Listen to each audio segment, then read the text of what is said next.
सिंध मुंहिंजी अमा सूंह तुंहिंजी मथां छा लिखी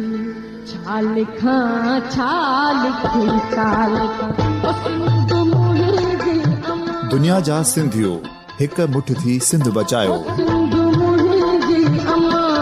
सूंह तुंहिंजी मथां छा लिखी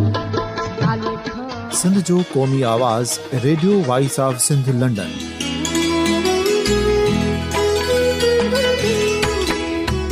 radio voice of Sindh London पंहिंजी नशरियात में सिंध जी सियासत, समाज, इक़्तिसादियात, तारीख़, क़ौमी उमंगुनि ऐं इख़्लाक़ियात मुतलिक़ सिंध जी हक़ीक़ी तर्जुमानी कंदे प्रोग्रामनि खे असराइतो बणाइण लाइ सिंध जे घण घुरनि ऐं धरतीअ सां प्यार कंदड़ अदीबनि, दानिशवरनि, सहाफ़ियुनि, उस्तादनि, वकीलनि ऐं हर तबिके जे मानवारनि सजणनि खे सिंध में शऊरी इनक़लाब लाइ सहकार जो सॾु ॾियूं था। अचो त गॾिजी सूफ़ियुनि ऐं संतनि वारी सिंध जो ओज हिकु मुठ थी वरी वापसि आणण वारे सफ़र जा साथारी बणिजऊं।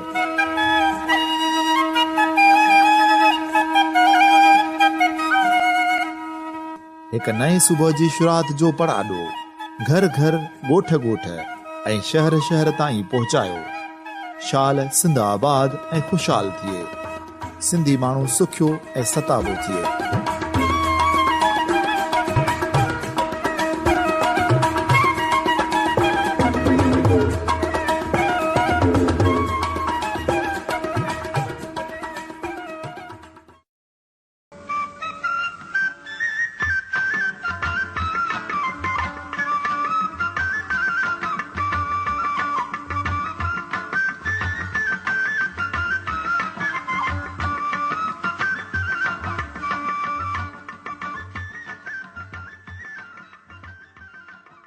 सुबेल साथियो,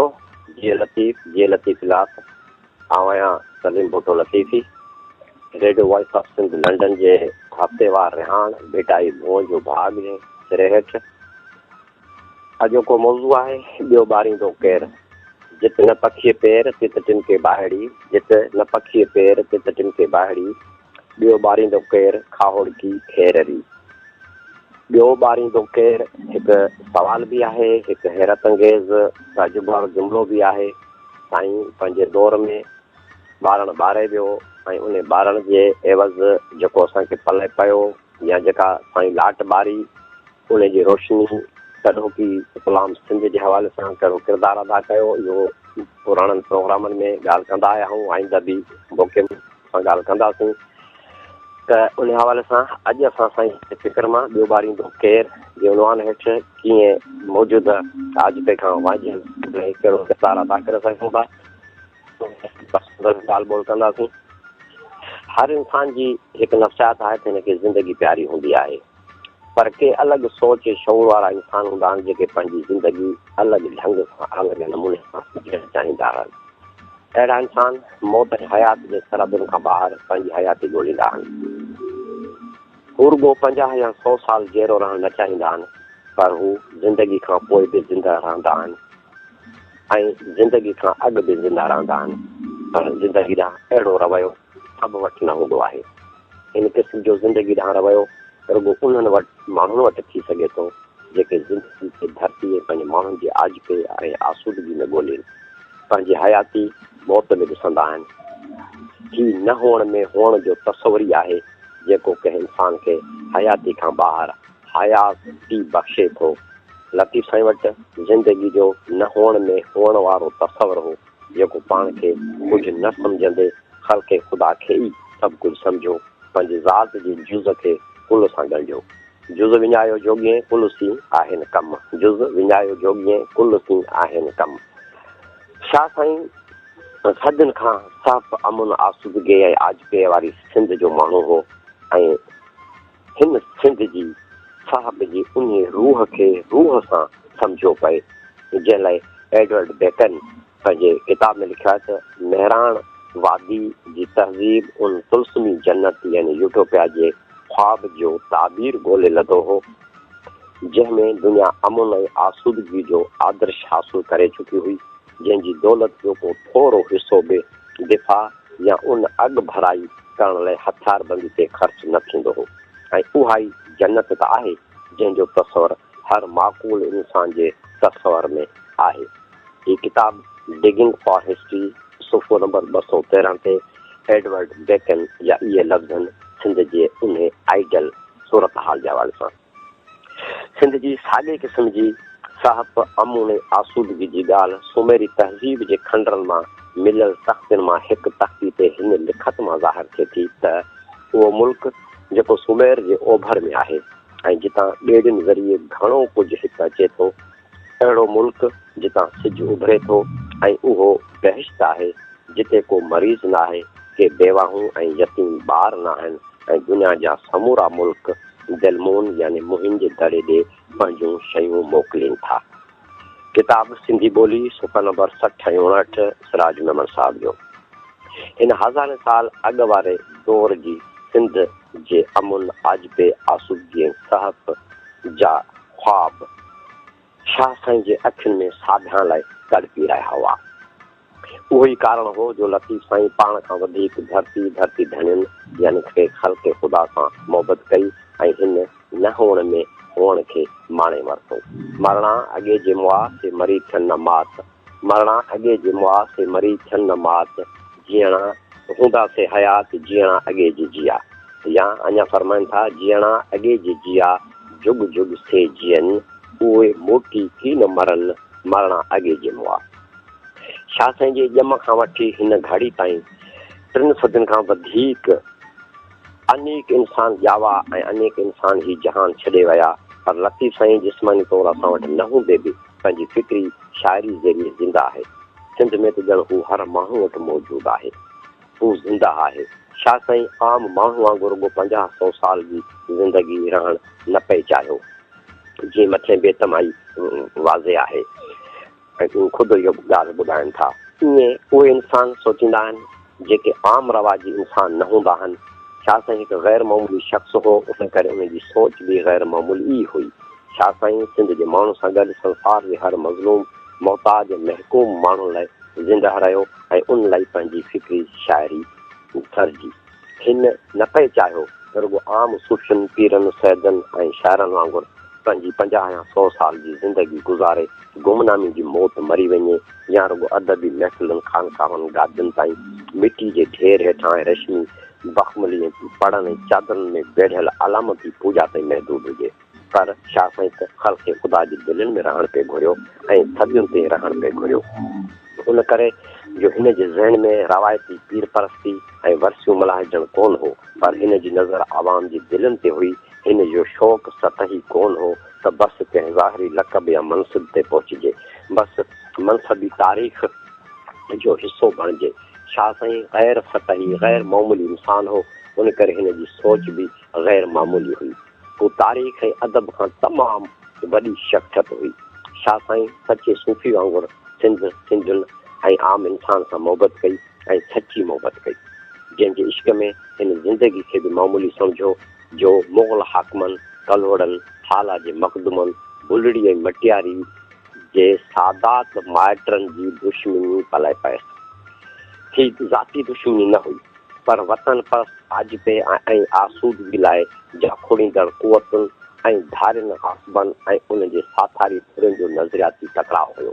हिकु तरफ़ इंसानी रवादारी ऐं साफ़, ॿिए तरफ़ मज़हबी दहशतगर्दी ऐं रियासती ॾाढ हिक ॿिए ख़िलाफ़ अची बीठा हुआ। इक़्तिदारी धुरियुनि ऐं आजबे वारे अवामी क़ुवतुनि जो टकराव हो, ज़ुल्म ज़ालिम ऐं मज़लूम जो टकराव हो, न्याय ऐं अन्याय जो टकराव हुयो, हुकूमती टोले ऐं सिंधी आवाम जो टकराव हो, सूफ़ियुनि वारी अमुन मोहबत ऐं भाईचारे वारी ऐं मुलनि ऐं काज़ियुनि वारी सख़्त गिरी वारो टकराव हो, जंहिंजे नतीजे में आम माण्हू ॿिनि ॼण त चकी जे ॿिनि पुड़नि में पीसिजी रहियो। शाह साईं जे दौर वारी सिंध में अॼोकी सिंध जियां धारियुनि हाकमनि ऐं पोइ कलहड़नि जे कलूरनि सबबि माण्हू जी समाजी ऐं इक़्तिसादी हालत, हुकूमत करण जो ढंग अवाम जे उमीदुनि आधार कोन हो। उहे महलाती साज़िशूं ऐं ॾंड ढन भरींदड़ बुज़दिल हाकिम माल मेड़ण जी लालच सबबि अवामी मुल्की भलाई जो को बि कमु न करण, पर पाण ई हाणू पाण ई फोरू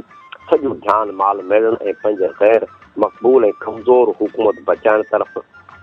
रोशन ख़्याली ऐं अवामी राज जे मयारनि खां वांझल ऐं नतीजे में अवामी हमदर्दी खां बि महरूम जैसे लोड़ा थिया चङी संदी धीर जैसे लोड़ा थिया चङी संदी धीर मारो वड़ा फ़क़ीर कंहिं दर ॾींदा दाहड़ी या जैसे लोड़ा थिया जनी भर रहनि मारू मंझ थरनि रही रहंदा केतिरो ही ॿ शेर तॾो की ग़ुलाम सिंध ऐं अॼोकी हिन महकूम आहिस्ते खां वांझल सिंध ऐं उन में रवा हुकूमती इक़्तिदारी घुरनि जे रवैनि जो चिटो पिटो अक्स आहे। मुग़लनि जे मजमूई हालतुनि जी तस्दीक साईं जेम्स सैद हिन तरह कई आहे ऐं त लाहत तसनव बुज़ुर्गी हुकूमती रोब जी नुमाइश ऐं अयाश ज़िंदगी गुज़ारण संदन तबियत जा जुज़ा थी पिया हुआ। पंहिंजी ताक़त हुकूमत ऐं मज़हबी असर रखण वास्ते हर तरह जे मनसूबनि दगाबाज़ियुनि खून रेज़िन बुज़ुर्गनि ऐं दोस्तनि खे तंग करण ऐं नींदे क़त्ल करण खां बि नक़ीब आया आहियूं। संदन सारो तवजो आवाम जे भले मुल्क जे सुधारे ऐं एवज़ पंहिंजी हुकूमत ऐं मिल्कियत खे वधाइण जे उसूल लाइ इस्तेमालु करणु शुरू कयाऊं। पैगाम लतीफ़ 133 कलोड़ा दौर जे हुकूमती ढंग जे बाबति साईं जेम्स जा लफ़्ज़ अहिड़नि ख़्यालनि खे डॉक्टर ग़ुलाम हैदर चन्ना हीअं पेश कनि था ॾिठो वञे त कलोड़ा दौर मुकमल तौर ते मलूकियत क़त्ल गारत गिरी ऐं मज़हबी आसा तफ़ीर वारो दौर हुयो। ऐं बदर अबड़ो साहब लिखनि था त कलोड़ा सरकार मुग़ल हुकूमत वटां अख़्तियार मिलण खां पोइ वेतर सख़्तगिरी ते लही आई हुई। कलोड़नि जा बोलाई फ़क़ीर ग़ालिबन अहिड़नि ई मुखालफ़नि खे पंहिंजे मख़सूस जासूसी अंदाज़ सां ॻोल्हींदा ऐं मथां नज़र रखंदा हुआ। सिंध जो शाह सुपो नंबर 31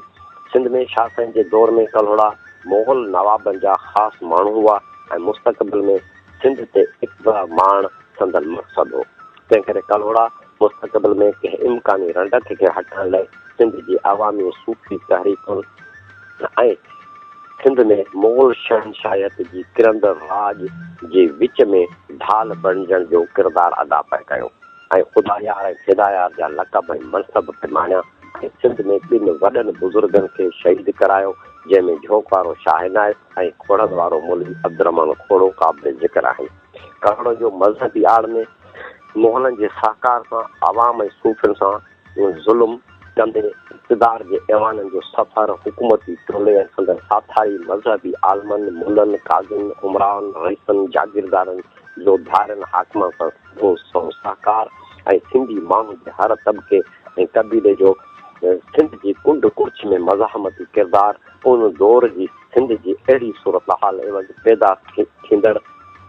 समाजी सियासी ऐं इक़्तिसाद जी हालतूं उन्हनि मुग़ल ऐं कलोड़ा हाकिम जे उथनि करतूतनि जो नतीजो हुयो जंहिं सबबु सिंध ग़ुलामी दर ग़ुलामी ऐं ॾन मथां ॾन जो बोझ बर्दाश्त कंदी रही ऐं माण्हू सोकड़े ॿोॾियुनि ऐं ॾुखार जो शिकार हुआ। सिंध जे हाकिमनि जे अहिड़े लक्षणनि ऐं माण्हुनि जे ॾुखनि आह बणिजी लतीफ़ साईं खे झिंझोड़े विधो ऐं चयाईं सुठी सेठ हुयासीं मूंखे आहो थारियो सुठी सेठ हुयासीं मूंखे आहो थारियो जनी जाॻायासीं आऊं न जींदी उनरी। ऐं पोइ लतीफ़ साईं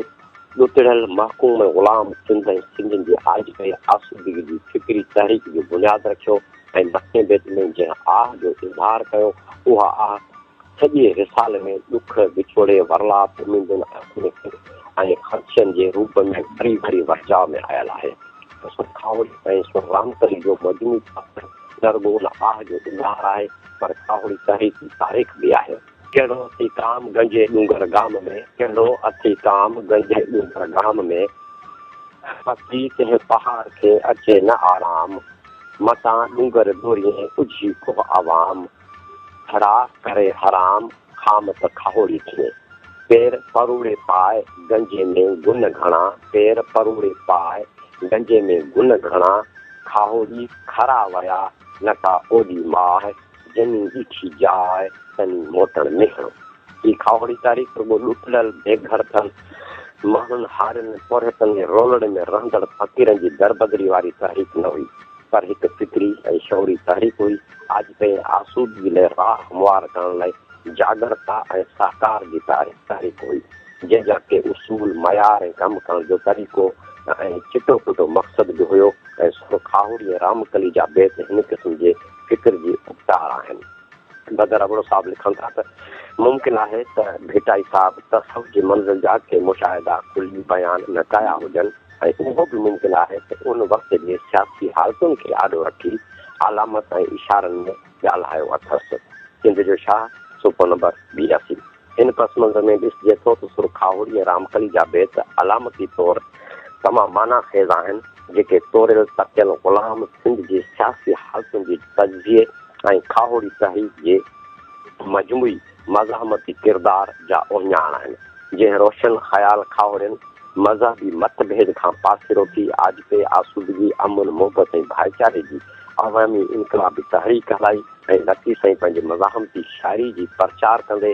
खाहोड़ी सथल ऐं सरवाणी ऐं सुहाई जो किरदारु पिए निभायो। जीअं डॉक्टर ग़ुलाम नबी सदायो सोरले जो हवालो ॾींदे लिखनि था त लतीफ़ साईं जो सॼो कलाम इंसानी जिदोजहद ऐं अॻिते वधण जो ओञाणी दर्स आहे। किथे बि का अहिड़ी वारदात नज़र नथी अचे जंहिंमां उहो नतीजो कढी सघिजे त लतीफ़ साईं पंहिंजे वक़्त जे तेज़ गुज़री वेंदड़ वाक़िअनि ऐं हादसनि सां का दिलचस्पी न रखी हुजे ऐं न वरी उहो दुरुस्त आहे त हिन पंहिंजे दौर जे कंहिं समाजी या सियासी तारीख़ में हिसो कोन वरितो हो। सुरखावड़ी सकाफ़त मर्कज़ भरिशा 1994 सुफ़ो नंबर 45। ऐं साहब मौसूफ़ वरी सुफ़े नंबर 46 लिखनि था त पर उन जे उबतड़ लतीफ़ साईं पंहिंजे दौर जे मिड़नी वाक़िअनि खां बाख़बर सियासी ऐं समाजी तब्दीलियुनि ते निगाह रखंदड़ ऐं उन्हनि क़ुवतुनि जो बांह ॾेबी रहियो जिन सिंध जी बका ऐं ख़ुशहाली लाइ जतन कया। खाहोड़ियुनि जे हिन सख़्त सिंध जे आजिपे ऐं आसूदगी लाइ जहिड़ो थिए ऐं उन्हनि मक़सदनि माणण लाइ इन समाज मां कीनो मज़हबी कटरपणो ऐं काइरपणो ख़तमु करण लाइ प्यार मोहबत भाईचारे बराबरी सच सूह नेकी ऐं जाखोड़ जहल गुणनि उभारण जी अमली सोच उभारी जेका इंफ़राद जी नफ़ी कंदड़ ऐं इज्तमायत जी हामी हुई। मोहतरम मोहम्मद इब्राहिम जोयो लिखनि था शाह सकर स्वामी किताब में त शाह जी हिसास ज़हन में सिंध ऐं सिंधी समाज जी ग़ुलामी जे जहनम जे ख़िलाफ़ कंहिं पुरबहार ऐं रूह परवर मुसरत जे बहश्त जो ख्वाब जलवेगर थियो हो ऐं हिन जी उमिरि जा 63 साल सिंध जी इतिहाद ऐं आज़ादी जी जिदोजहद जा साल हुआ। किताब शाह सचल सामी सुफ़ो नंबर 54। सुरखावड़ी ऐं रामकली जे हिन खाहोड़ी खेर जे किरदारनि बाबति मोहतरम शाहनवाज़ सोढर लिखनि था त उन्हनि किरदारनि खे पंहिंजी हिकु असलियत बि हुई। खाहोड़ीअ खे सालिक पीर ऐं मुरीद करे पेश करण में को बि ऐब कोन्हे पर जिन सोबतुनि खां पंहिंजे वतन जा वण छॾे ऐं ॾुख जहिड़े कठिन पोरे खे पंहिंजी माच जो ज़रियो बणायो हो उन्हनि हालतुनि तां परदो खणण बि मुंहिंजो ख़्यालु आहे त खाहोड़ी जे वजूद ऐं संदसि जिदोजहद सां ज़्यादती थींदी। सुरखावड़ी जो सुफ़ो नंबर 61। साहिब मौसूफ़ साॻी किताब जे सुफ़े नंबर 64 ते हिन खाहोड़ी तहरीक जे हारियुनि वारे जथे जो ज़िक्र कंदे लिखनि था त हज़ारे हारियुनि हारप छॾे वञी अहिड़े क़िस्म जे ॾुथ ते गुज़रान करणु लॻा ऐं होॾां सिंध जूं जागीरूं ख़ालसा वीरान थियणु लॻा जेके धार नवाबनि ऐं मक़ामी गदरनि खे 5000 या 10,000 तौरु मिलियल हुयूं। गोया खाहोड़नि जो ॾुथ मेड़ण वारो कदम नवाबनि जे ॾाढ ऐं जागीरदाना अढंगी रवश ख़िलाफ़ हिकु अदम ताउन जी तहरीक हुई। हिन तहरीक उहो करे ॾेखारियो त 1736 में नवाब सादिक अली खे ठटे जे चिन सरकारियुनि जे ठीके में वॾो नुक़सानु पहुतो। इन नुक़सान जे करे बाद में ठटे त्रिगणे जो ठीको मियां यारवंद कलोड़े खे मिलियो। शाह साईं जा सुरखावड़ी ऐं रामकली उन मथे पस मंज़र में लिखियल आहिनि जेके बेत घणे भाङे शाह साईं जी फूह जवानी में पहिरें ड्रिघे सफ़र दौरान गंजे टकर ते खाहोड़ियुनि जे सथ जी चुरपुर ऐं हलचल बाबति चयल आहिनि ऐं खाहोड़ियुनि जी ओञाणनि बाबति हिन तरह शाह साईं इज़हार कनि था मूं खाहोड़ी लखिया आयल न आसान या मूं खाहोड़ी लखिया वेही न वेर मुकन या सुका मुंहुं संदन पहिरें पुराणा खेतरा या मूं खाहोड़ी लखिया घरे न घारीन मूं खाहोड़ी लखिया घरे न घारीन या खाहोड़ियुनि ओञाण अंग न सॼी इगड़ी या सुका पंज कच्छनि में खरकणा पहिरें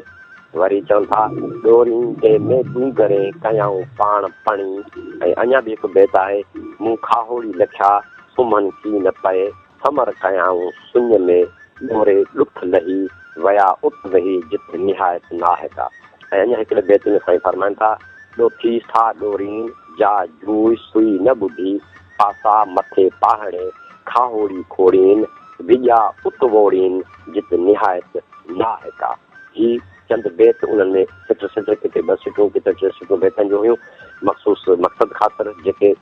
खाहोड़ की खेर जंहिंमें खाहोड़ियुनि जे ख़ासियतुनि गुणनि या कमकार ऐं तरीक़े बाबति जेके सुञाणप कराइनि था। हिन खाहोड़ की तारीख़ जा सभु किरदार जफ़ाकश सख़्त जान कशाला कढंदड़ झंग जबल ॻोड़ींदड़ वॾी हिमत ऐं हौसले वारा आहिनि जेके कॾहिं बि किथे बि विरची वेहण वारा न आहिनि पर ॾुखियूं भेणियूं लताड़े वीड़ूं वोड़े जाग झाग सां अण ॾिठल अण सुयूं जायूं था पसंदि। मछियुनि बेतनि में छा साईं हिकु तरफ़ खाहोड़ी तहरीक खाहोड़ियुनि जी सुञाणप कराई आहे जेके ॿिए तरफ़ तहरीक में शमूलियत ऐं उनखे जारी रखण जा अणलखिया उसूल आहिनि। ग़ुलाम सिंध में ही खरा खाहोड़ी ॾुखनि ॾाखड़नि बावजूदि पाण पतोड़ीनि था ऐं पंहिंजो आला मक़सदु हासिलु करण लाइ सुख कोन था सुम्हनि। हू हर वक़्तु हक़ सच आजिबे आसूदगी ख़ातिर जहिड़ींदा रहनि था माण्हुनि में जागरता पैदा कनि था खेनि आईंदे जी ऊन आहे। हिन खाहोड़ी तहरीक में मुल्क जी कुंड पुर्च जा खाहोड़ी शामिल आहिनि जीअं रिसाले जा कुझु बेत उन जी शाइरी ॾियनि था। डोरे डोरे ॾेह मां खाहोड़ी आया डोरे डोरे ॾेह मां खाहोड़ी आया मयनि तेरे खे को ॼाणा कंहिं पार बि। या वॾी कंहिं विलायत जा उभुंज आंदाऊं। या अञा बि हिकु ॿिए बेत सिट आहे मन मुलाक़ी तन जो जिन पूरब पचार। त गंजे टकर ते छा साईं उन्हनि खाहोड़ियुनि सां रिहाण थिए थी जिन खे पंहिंजे मक़सद सां अहिड़ो नींहुं लॻल आहे जो हू पिया लुखनि में लुसाजनि। मूं से ॾिठा माउ जनी ॾिठो पिरीअ खे मूं से ॾिठा माउ जनी ॾिठो पिरीअ खे करे न सघां का उन सिंधी ॻाल्हि। हिननि बेतनि जा मुख़्तलिफ़ मानवी मथाचरा पढ़ंदड़नि जो मुख़्तलिफ़ रुखनि में ध्यानु छिकाइनि था त उन खाहोड़ की खेर में कहिड़ी किरत वारा माण्हू शामिल हुआ ऐं उन्हनि जो आख़िर उहो आला मक़सदु कहिड़ो हो। उन्हनि खाहोड़नि जो हिन तरह जी कठिन ज़िंदगी गुज़ारण जो कारण कहिड़ो हो। हिननि सवालनि जी निस्बत सां सो खाहोड़ी जा बेत मुख़्तलिफ़ किरत सां तालुक़ रखंदड़ माण्हुनि जे लोचे लाहूती थियण ऐं खाहोड़ की खेर में शामिल थियण जी सुध ॾियनि था। जीअं पयो जिन परो गंजे डूंगर गाम जो पयो जिन परो गंजे डूंगर गाम जो छॾे खेट खरो लोचे लाहूती थिया छॾे खेट खरो लोचे लाहूती थिया। खेट खरो माना हारपो कंदड़ हारपे जी किरत कंदड़ जेके धोरो हुई या हारी हुया उहे जेके से जग में ज़िक्र थी चुका त उन 10 साल ॾुख ते गुज़ारो करण लाइ हाल पंहिंजी जागीरूं न आबाद करण या वीरान रखण जो फ़ैसिलो कयो उहे हिन जमायत जो हिसो थियनि था। हिन बेत में लफ़्ज़ खेट खरो हारिंदा इशारो आहे जिन खे गंजे गाम जे माम मालूम थी त हू पंहिंजी ॿनी ॿारो छॾे खाहोड़ की खेर में शामिल थिया आहिनि। साॻियो सलूक पोरहतनि जो ॾिसिजे थो जेके पंहिंजे धंधेदारी ऐं किरतकार खे छॾे खाहोड़ी जे सथ में शामिल थी विया ऐं ॾुख ते गुज़र करणु लॻा। खाहोड़ी खिजनि पसियो पोरहत वेसरा खाहोड़ी खिजनि पसियो पोरहत वेसरा ॾोखीड़ा दूर विया रुञनि मंझि रहनि का मुल आहे तन मूं पिरियां जी ॻाल्हि का मुल आहे तन मूं पिरियां जी ॻाल्हि माना उन्हनि वटि मुंहिंजे पिरी जी मुंहिंजे महबूब जी मुंहिंजे मक़सद जी राज़ वारी ॻाल्हि हुननि वटि आहे। ॾिसिजे थो त ही पोरहत ऐं हारी धारियनि हाकमनि ऐं उनजे छाड़तनि जे ज़ुल्म खां तंग थी गंजे टक जो रुख कंदा हुजनि। जीअं मोहतरम अबड़ो साहब लिखनि था त मजमूई तरह सां ही जीअं त जागीरदारी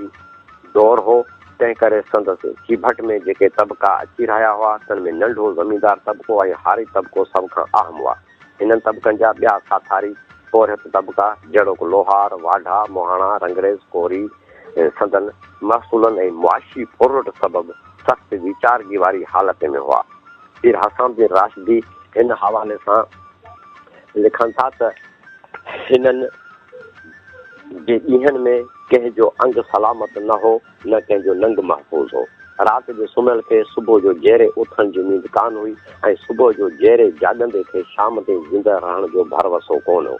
उन्हनि धारियनि हाकमनि उहे दहशतगर्दी जूं कारवायूं उन करे पए कयूं त जीअं सिंधी माण्हू संदन ग़ुलामी खे क़बूल कर, पर उन समूरी ॾाढ बावजूदि खाहोड़ियुनि आण न मञी हिकु तरफ़ अदम तावन जारी रखियो त ॿिए तरफ़ ॻुझ ॻोह में खाहोड़ियुनि जो ॻाणेटो बि ॾींहों ॾींहुं वधंदो रहियो। तव्हांजो सुञाण आलिम सूफ़ी बि गंजे गाम ते अचणु शुरू कयो। पंहिंजे रवाजी दरसो तदरीस ऐं तालीम और तरबियत खां पासीरा थी फिक्री रिहाणियूं करणु लॻा ऐं हिन तहरीक जा तरफ़दार थी बीठा। जीअं हिकु बैत में लतीफ़ साईं फरमाइनि था, पई जनी परख गंजे डूंगर गाम जी, पई जनी परख गंजे डूंगर गाम जी, वारे सभु वर्क लोचे लाहूती थिया। मां जिन खे गंजे डूंगर गाम में हिन खावड़ती खेर जी परख थी, सचाई महसूस थी, मालूम थी त पोइ हुननि वारे सभु वर्क पासीरा करे ढके वारे छॾिया ऐं लोचे लाहूती थिया, यानी हिन जमायत जा साथारी थिया। उन्हनि मख़सूस तबक़नि खां सवाइ आम माण्हुनि बि पंहिंजी शऊर जी हद ताईं ॿुधो, सम्झो, क़बूल कयो ऐं कसीर तादाद जो खाहोड़ियुनि में इज़ाफ़ो थियो। हिन खाहोड़ की खैर जी अवामी मक़बूलियत हुई। जीअं छा साईं फरमाइनि था, गंजे डूंगर गाम जी पई जनी सुध, यानी जिन खे सुध थी ख़बर थी से ॿी छॾे ॿुध लोचे लाहूती थिया। पई जनी पणी गंजे डूंगर गाम जी छॾे निंड घणी लोचे लाहूती थिया। पई जिन बूअ गंजे डूंगर गाम जी ॾोरे सां जूअ लोचे लाहूती थिया। पई जनी बास गंजे डूंगर गाम जी छॾे सभु लिबास लोचे लाहूती थिया। पई जनी परूड़ गंजे डूंगर गाम जी छॾे सभु ज़रूर लोचे लाहूती थिया। गंजे डूंगर गाम पेही जिन परूड़ियो, गंजो डूंगर गाम पेही जिन परूड़ियो करे तन तमाम लोचे लाहूती थिया। ही खाहोड़ती खैर उन्हनि सुञाण माण्हुनि जी जमायत आहे जंहिंजी नज़र में ख़यालनि, आदर्शनि, तसुरनि, फिक्र जो बुनियाद इंसान ज़ात जो आजिबो ऐं आसूदगी आहे। हिननि खाहोड़ियुनि सॾो के मुरवज माहौल जे बंधणनि खे तोड़े नवनि तसवरनि जो जहान जोड़ियो। उहे खाहोड़ी उन दौर जे छसनि तसवरनि, ख़सीस ख़यालनि, जाहिल रीतुनि ऐं महदूद इल्म जा ग़ुलाम न हुआ। हिननि जा वीचार वॾा हुआ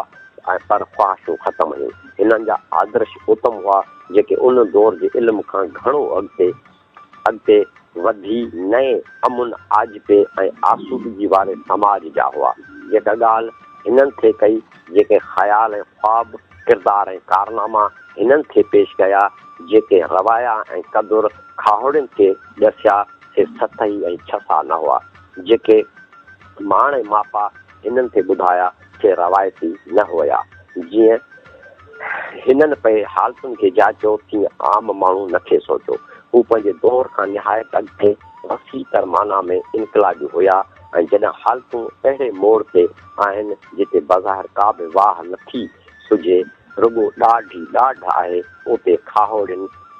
ॾुखियुनि हालतुनि में बि रस्तो कढी वरितो। ॾेह ॾेहाई न आहे जिते पेर न पखियां, ॾेह ॾेहाई न आहे जिते पेर न पखियां, हिते खाहोड़ियां वर ॾेई वण चूंडिया। हू ॾोथी, हू ॾींहुं, हू डूंगर, हू लकियूं, कंहिं जंहिं लुधा नींहं भुणा लुसन लुक में। महकूम ग़ुलाम सिंध नवाबनि ऐं जागीरदारनि जे ज़ुल्म ऐं ॾाढ, मुल्लनि ऐं काज़ियुनि जे मज़हबी बरबरत जी शिकार माण्हुनि जे आजिबे ख़ातिर खाहोड़ियुनि जी फिक्र जिते कुझु बि कोन्हे, उते उमेद जी लाट ॿारी आहे, शऊर जी सुध ॾिनी आहे, दुही दुखाई आहे, नामुमकिन खे मुमकिन करण लाइ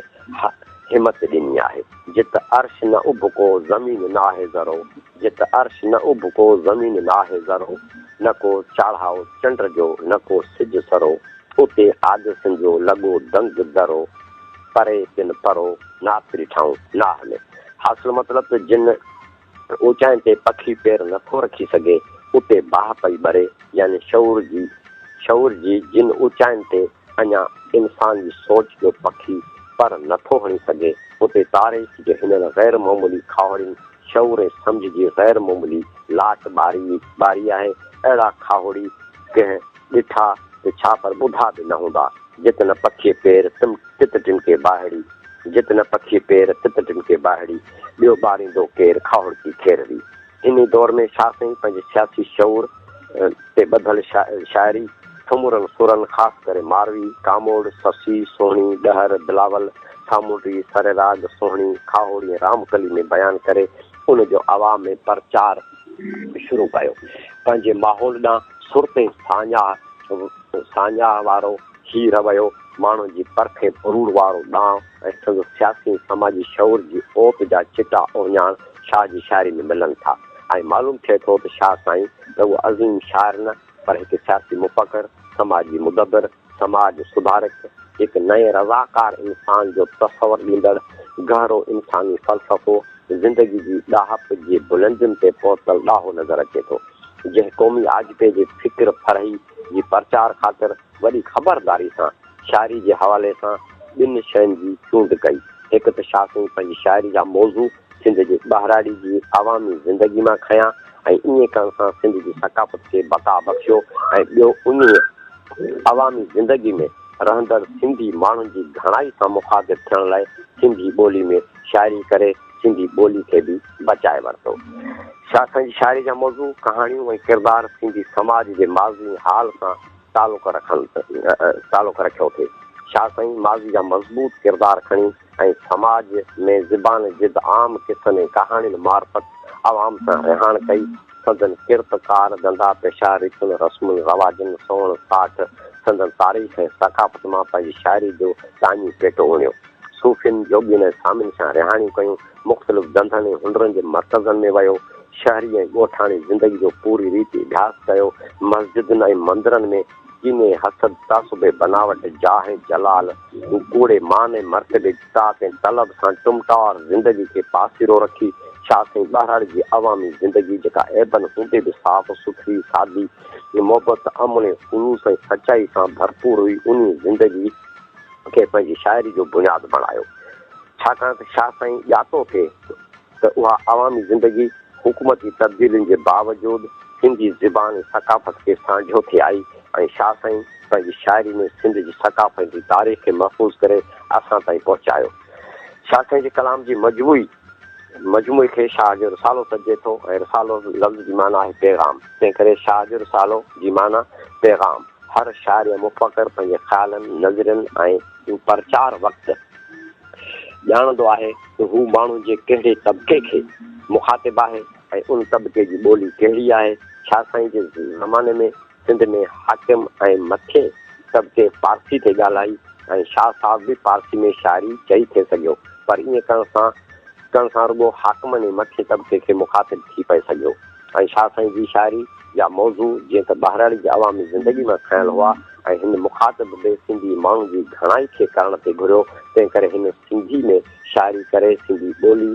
खे न रुॻो महफ़ूज़ कयो पर उनखे सघारो बि बणायो ऐं पारसी खां बेज़ारी ऐं पारसी जी लिसानी ग़लबे खे ललकारींदे चई ॾिनऊं त जे तूं पारसी पढ़ियो तोए ॻोल्हो तोए ग़ुलाम, जे तूं पारसी पढ़ियो तोए ॻोल्हो तोए ग़ुलाम, ॿधो जो ॿिनि ॻाल्हियुनि सो कीं चाहे ॼाम, उञो तां आब घुरे बुखियो तां ताम, ई आमन संदो आम ख़ासनि मंझां की न थिए। तॾोकी सिंध में पारसी जी तालीम कराइण सिंध जे धारियुनि हाकिमनि जी नौकिरी करण लाइ ज़रूरु हुई, पर मथे बैत में लतीफ़ साईं धारियुनि जी नौकिरी खे ग़ुलामी सॾे थो ऐं ॻोल्हो तोए ग़ुलाम ऐं उन ग़ुलामी कंदड़ खे मोतबर नथो सम्झे सो कीअं चाहे ॼाम। यानी शाह साईं जो क़ौमी ऐं सकाफ़ती ऐं लिसानी शौर इहो आहे त धारियुनि जी ॿोली सिखणु ऐं उन जी नौकिरी करणु ग़ुलामी जूं निशानियूं आहिनि ऐं उहो अमल कंदड़ ॼाम यानी रहबरी जे लाइक़ु न आहे। शाह साईं सम्झी वरितो हो त धारियुनि जी ग़ुलामी जे हिकु ॾिघे अरसे सिंध में जेको तालीमी निज़ाम जारी कयो हो उनजो मक़सदु सिंधियुनि खे सरकारी दरबार जो जी हुज़ूरी बणाए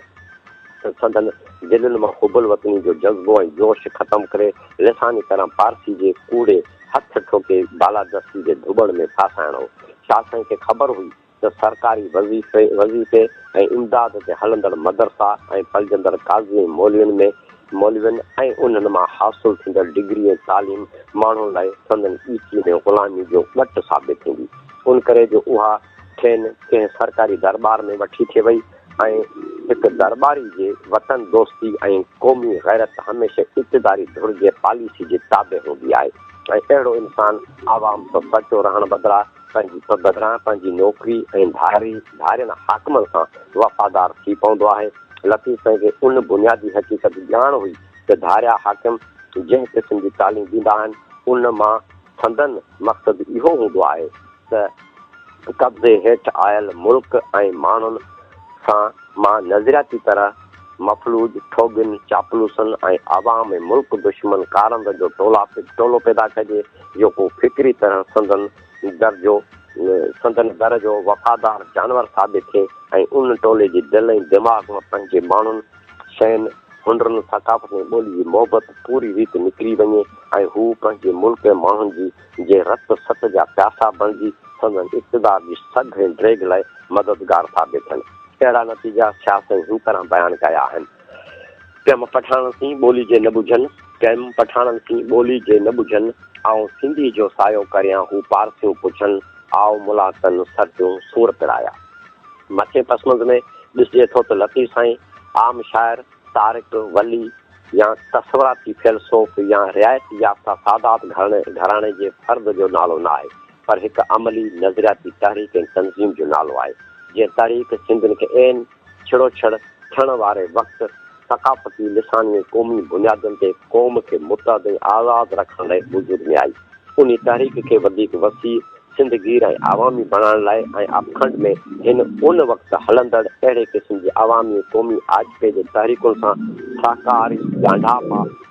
पैदा करण ख़ातिर लतीफ़ साईं फ़क़ीरनि जोगियुनि सामियुनि आलमनि ऐं सूफ़ियुनि सां रिहाणियूं कयूं। ज़िंदगी जा 22 साल सॼी सिंध ऐं सिंध जे सरहदी रियासतूं कच्छ, भुज, राजस्थान, जैसलमेर, गुजरात, बलूचिस्तान ऐं सराइकी इलाइक़नि जा सफ़र कया।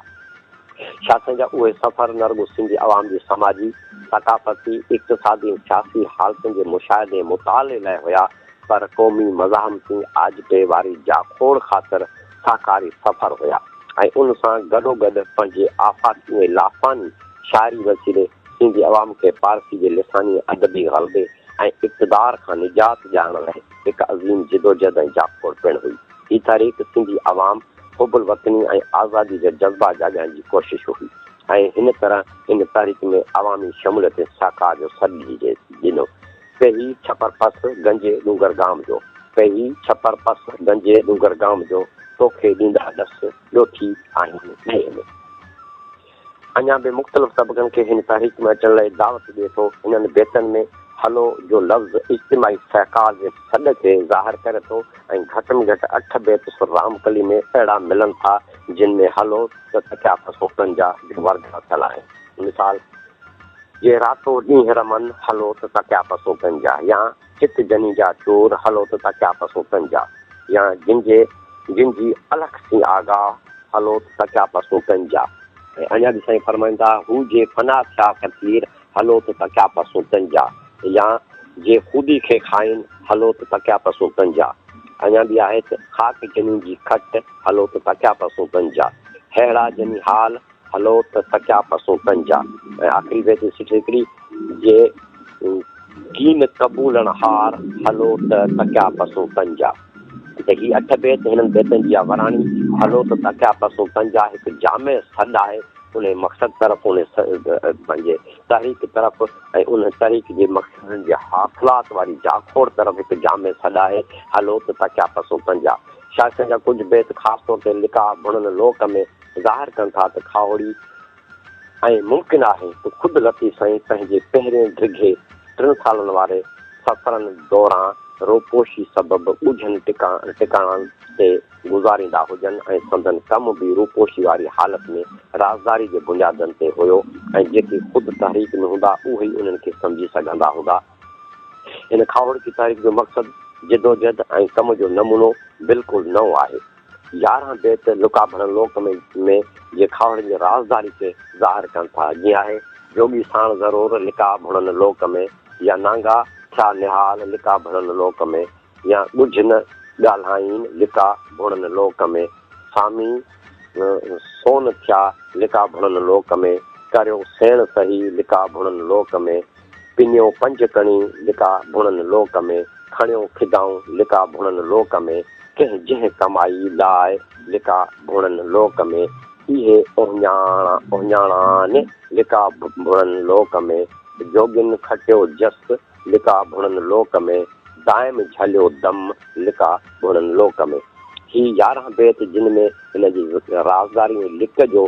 ज़िक्र आहे खावड़नि जो, त ही उहा तहरीक हुई जेका हिकु तरफ़ जीअं अॻियनि बेतनि में ॻाल्हि कईसीं जामे सॾु बि हुयो त साॻे राज़दारी जे हवाले सां हिननि खे पंहिंजो मक़सदु ख़ातिर मंज़िल माण्हू ख़ातिर पंहिंजे तरीक़े खे पंहिंजे कमकार खे ऐं सहकारी वास्तेदार माण्हुनि खे बि उन राज़दारी में हलाइणो ऐं रखिणो हुयो। अहिड़ी तरह केतिरनि ॿियनि बेतनि में हिन तारीख़ जे खावड़ियुनि जो अड़ांझे रस्तनि ते सफ़र करणु जेका संदन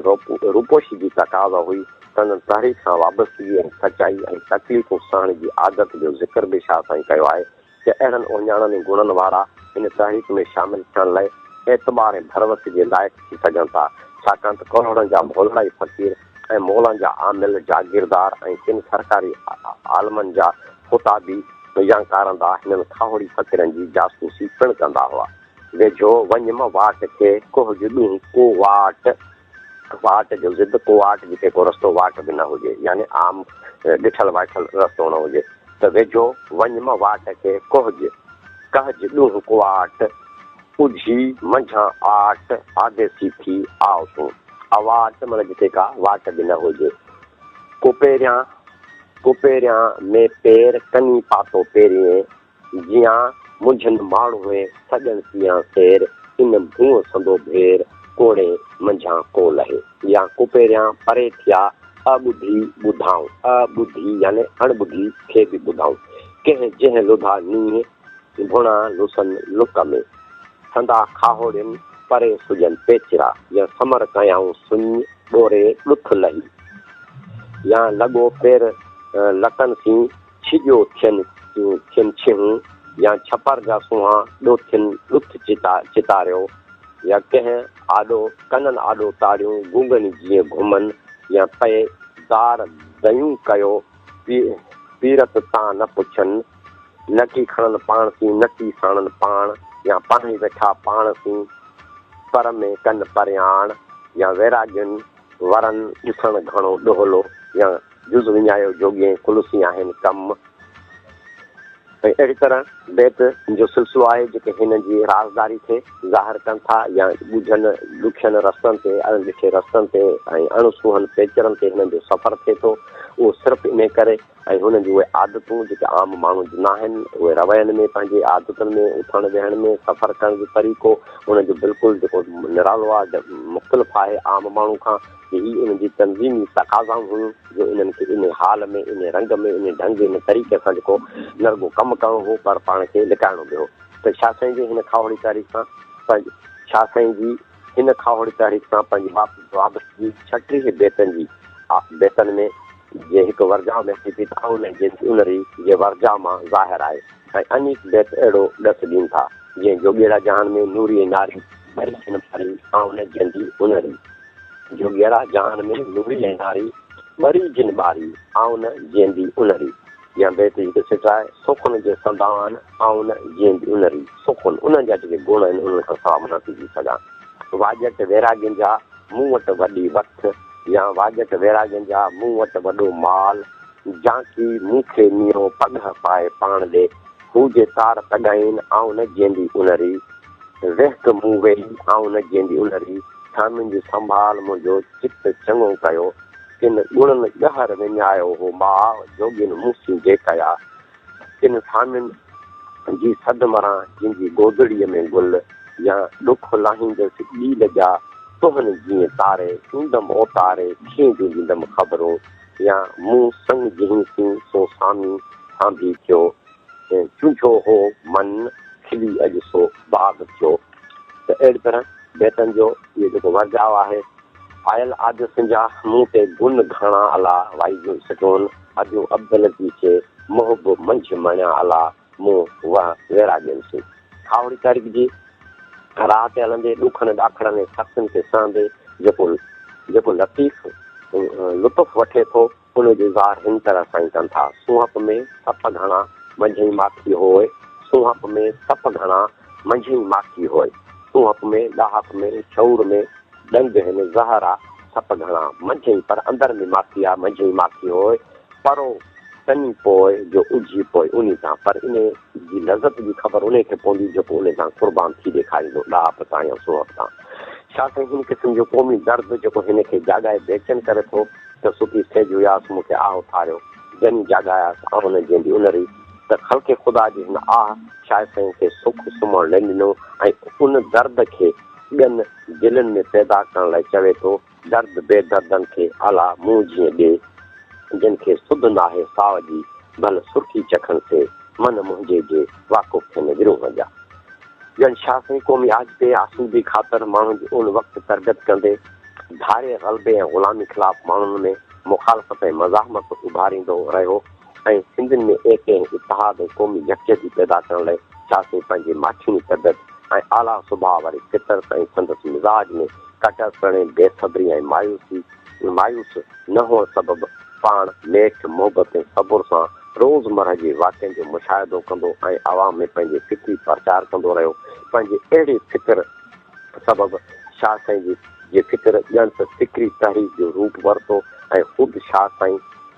साईं हिन तहरीक जी सरवाणी करे रहिया हुआ। हिन तहरीक जा मुख्य साथारी वॾा आलम सूफ़ी हुआ जंहिंमें मखदूम मोहम्मद मुइन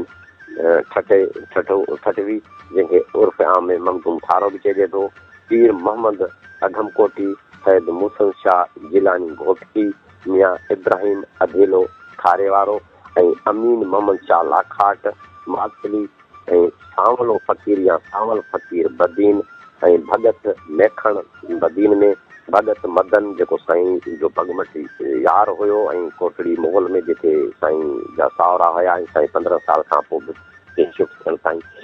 कोट मुग़ल में रहिया पंहिंजो भगत मदन उन कोटड़ी मुग़ल जो हुयो ऐं सैद जमाल शाह ॾेई वारो जेको बदीन ज़िले में आहे, ठारो शाह बुखारी टंडो बागो, मियो मरछो गुणे जो वंगो वलासो, दर्स उस्मान काछेली थर में ऐं सरदार दरिया ख़ान दल दड़ीलो ऐं यानी थर जे इलाइक़े में काज़ी इस्माइल या ॾिनो फ़क़ीर बदीन, मारू फ़क़ीर वेड़ी झप वारो थर वारो, रावल फ़क़ीर ऐं अहिड़ी तरह साहबनो फ़क़ीर दराज़ा ऐं मौलवी अब्दुरहमान खोड़न वारा जिन खे रोड़ी जे काज़ियुनि जी चुर्च ते कलोड़नि साथियुनि समेत मस्जिद में शहीद करायो, उहे साईं जे उन्हनि साथियुनि दोस्तनि ऐं साकारनि में शामिल हुआ जिन सां लतीफ़ साईं जा भेरा थींदा हुआ, उन्हनि सां कचहरियूं रिहाणी थींदियूं ऐं हिन खाउड़ की तहरीक जो इहो कंहिं सिधी या अण सिधी तरह इहे बुज़ुर्ग इहे वॾा माण्हू बि उन जो हिसो हुआ। जंहिंखे शाह साईं जो पहिरियों डिघो ॾेही ऐं परॾेही सफ़र गंजे टकर ते खाहड़ियुनि जी खेर सां मिलण सां शुरू थिए थो ऐं उन वक़्तु 1122 हिजरी में शाह साईं जी उमिरि 20 साल आहे ऐं ही उहो दौरु हो जो अञा सूफ़ी शाइनात मुग़लनि सां मुहादो कोन अटकायो हो ऐं खेसि जागीरूं बहाल ऐं ढलूं माफ़ हुयूं, छाकाणि त झोंक जी पहिरीं झड़प सूफ़ी साहब ऐं मक़ामी ज़मींदारनि जे विच में 1127 में थी हुई ऐं शाइनात ख़ुदि या संदसि मुरीदनि जो हिकु गिरोह दिल्ली दरबार में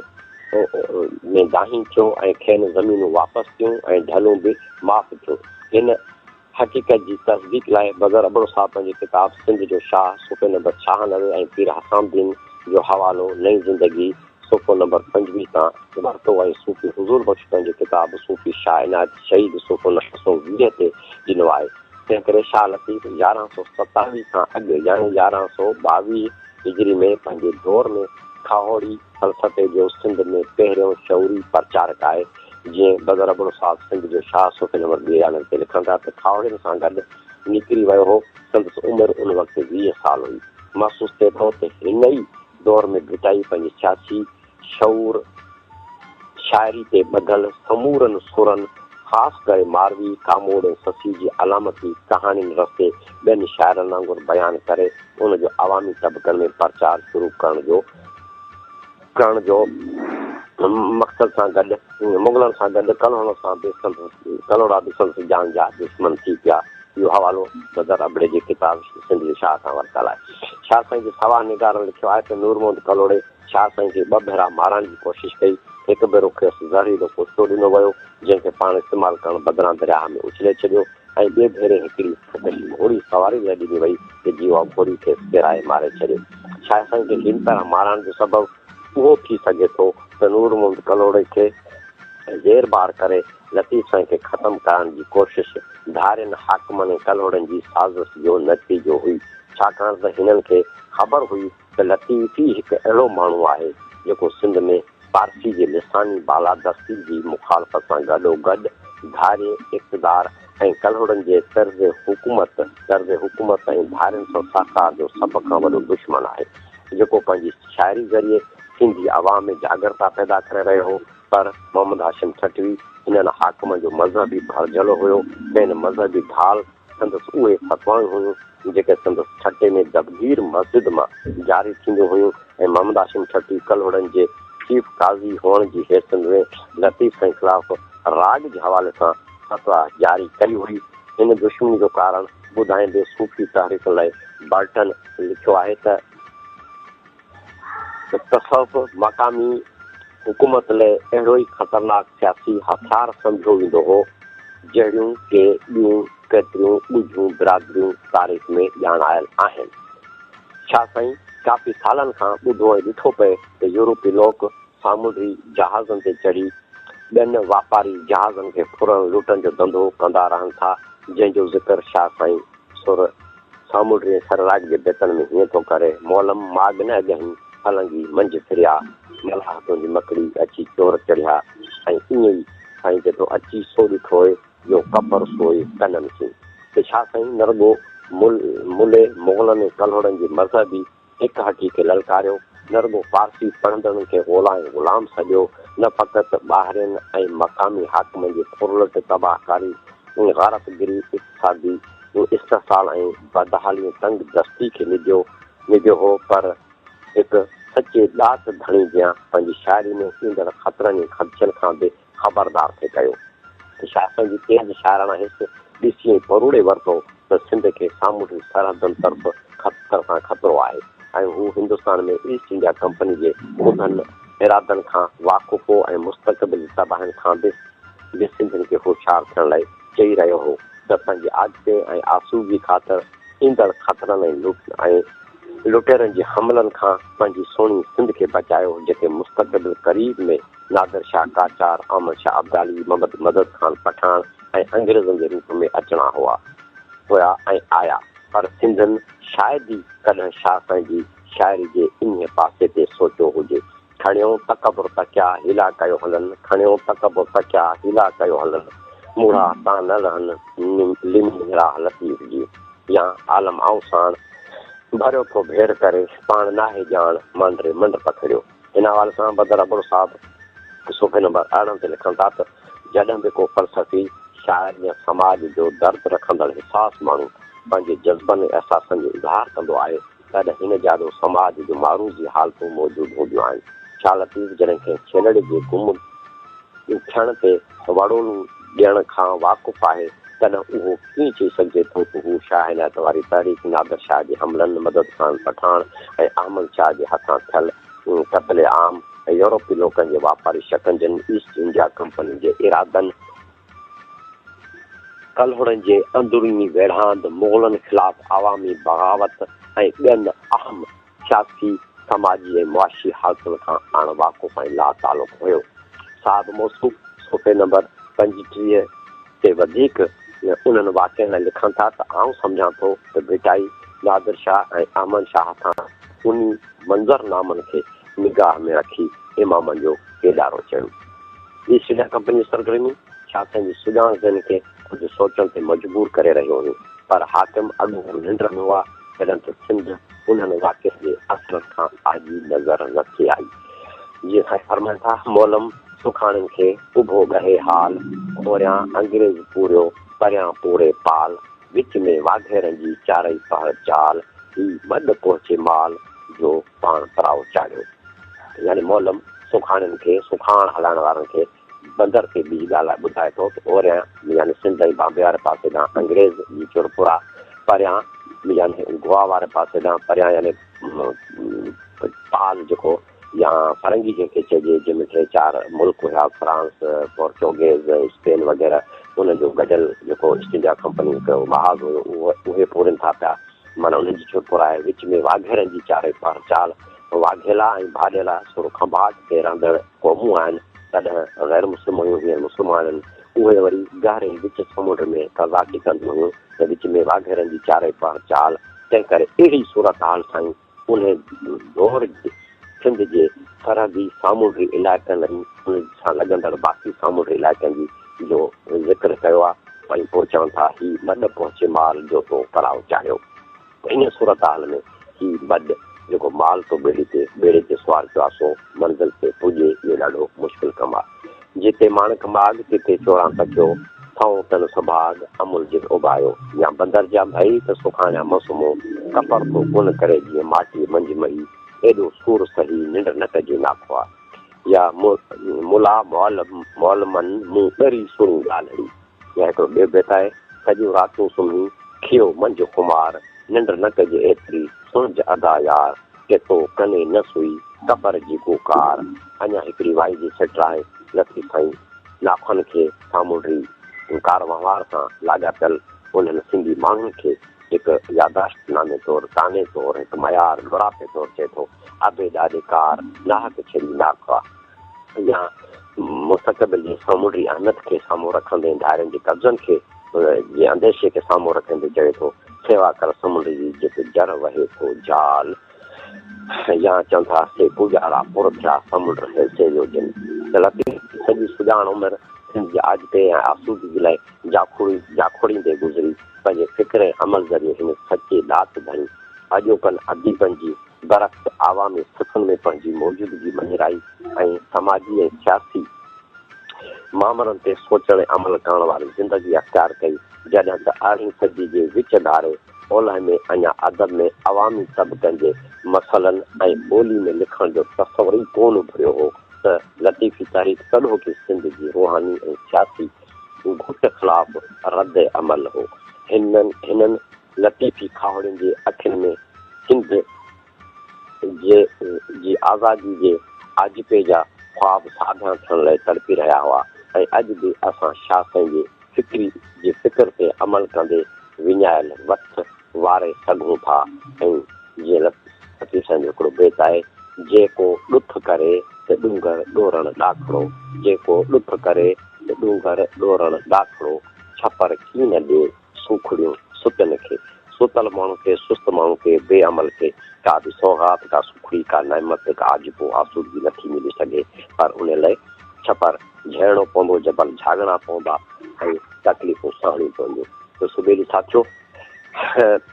radio voice of Sindh London जी हफ़्तेवार रिहाण भिटाई भों जो भाग जी अॼोके रिहाण जो वक़्तु पुॼाणी पहुचे थो। सलीम भुटो लतीफ़ी खे इजाज़त ॾींदा। वरी ईंदड़ प्रोग्राम में नए मौज़ू, नई सूरत हाल, नवनि बेतनि ऐं नवे किरदारनि सां गॾु हाज़िर थींदासीं। जीअं लतीफ़, जीअं लतीफ़ी ला।